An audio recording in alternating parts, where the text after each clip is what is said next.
ทำไมเธอถึงใจร้ายกับฉัน ฉันไปทำอะไรเธอปวดใจ ได้โปรดอย่าทิ้งฉันไปหักไกลห้ามเท่าไรใจเธอยิ่งไปจากฉัน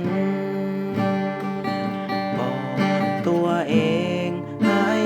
จำว่าเธอทิ้งไปมีคนใหม่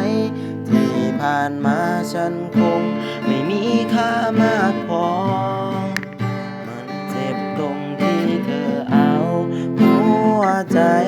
ฉันไปย่ำยีนี่หรือคือคนที่เรียกว่าที่รักฉันคือรักแท้ที่แพ้คนใจร้ายที่โดนถลอกจนแทบเจียนตายสุดท้ายรักแท้ก็แพ้คนร้ายใจ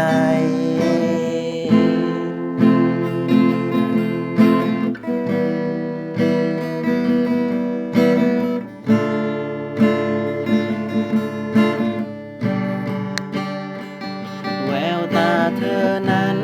ดูเธอสะสมต่างจากฉันที่มีแต่ความเสียใจคงเป็นเพราะฉันไม่น่าสนใจได้แต่ทำใจกับการเกิดเพื่ออกหักมันเจ็บตรงที่เธอเอาหัวใจฉันไปย่ำยีนี่หรือคือคนที่เรียกว่าที่รั